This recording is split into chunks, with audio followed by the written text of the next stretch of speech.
नमस्कार, मैं रत्न सेन भारती। आज हम बात करेंगे बिहार में जमीन को लेकर। बिहार में इन दिनों भूमि सर्वेक्षण का कार्य जारी है। ऐसे में प्रदेश के कई जिलों में भूमि सर्वे का काम किया जा रहा है। ऐसे में अब कहा जा रहा है कि जो भी बिना वैध कागजात के गैर मजरूआ आम या फिर साधारण ज़मीन पर कब्जा जमाए हुए हैं, उन्हें अब बेदखल कर दिया जाएगा। आपको बता दें कि भूमि सर्वेक्षण के कार्य के दौरान काम कर रहे कर्मचारी को इस बात को लेकर यह भी कहा गया है कि जहां भी गैर मजरूआ ज़मीन है उस स्थान की एक पूरी लिस्ट बनाएं। बता दें कि सर्वे के दौरान कर्मचारियों की तरफ से इस तरह के कार्य किए जा रहे हैं। विभाग की तरफ से साफ साफ कहा गया है कि वैसी ज़मीन जिन पर सक्षम प्राधिकार से आदेश जारी नहीं किया गया है, वैसी ज़मीनों को पूरी लिस्ट तैयार की जाए। ऐसे में अब तो जो बात कही जा रही है उसमें यह कहा जा रहा है कि ज़मींदार उन्मूलन के बाद से श्रेणी की ज़मीन का बंदोबस्ती का अधिकार सिर्फ राज्य सरकार के पास रह गया है। यह भी कहा जा रहा है कि राज्य सरकार इस तरह की पूरी ज़मीन का जो है उपयोग लोक कल्याण के लिए करने वाली है। साथ ही साथ यह भी कहा जा रहा है कि भूमि विहीन लोगों को इन ज़मीनों में आवास बनवाने को दिया जा सकता है। बता दें कि विभाग की तरफ से यह हिदायत दी गई है कि अगर किसी अवांछित प्राधिकार की ओर से, यानी कि जो भी गलत तरीके से जो इसका इस्तेमाल कर रहे हैं और वो गलत तरीके से उस ज़मीन का रसीद कटवा रहे हैं या फिर पट्टा का आधार बनाकर जो है उसे गैर मजरूआ ज़मीन को अपना मालिकाना हक दिखाना चाहते हैं, तो वह जो है किसी तरह से मान्य नहीं माना जाएगा। यह किसी भी सूरत में जमाबंदी के तहत नहीं आएगा। विभाग की तरफ से यह भी कहा गया है कि खानापूरी के दौरान इसे सरकारी ज़मीन लिखा जाए।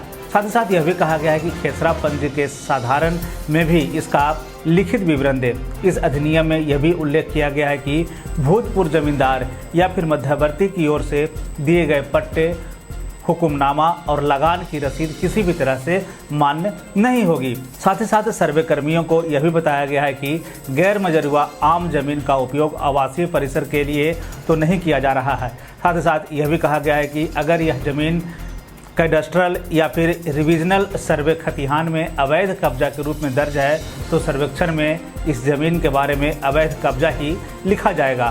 साथ ही साथ यह भी कहा गया है कि अगर कोई व्यक्ति गैर मजरूआ आम भूमि के किसी हिस्से पर कोई खेती कर रहा है तो रिकॉर्ड में रैयत का नाम दर्ज नहीं किया जाएगा।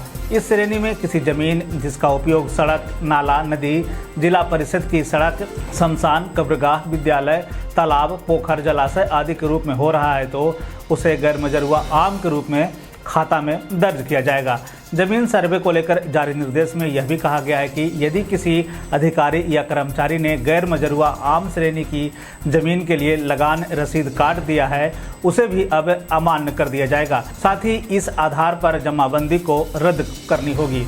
उनका खाता किसी व्यक्ति या संस्था के नाम से नहीं खुलेगा, इसे सरकारी ज़मीन के खाता में दर्ज किया जाएगा। इस दौरान विभाग की तरफ से यह भी कहा गया है कि ज़मींदारी उन्मूलन होने के बाद गैर मजरूआ आम ज़मींदार की बंदोबस्ती का अधिकार सिर्फ बिहार सरकार के पास होगा।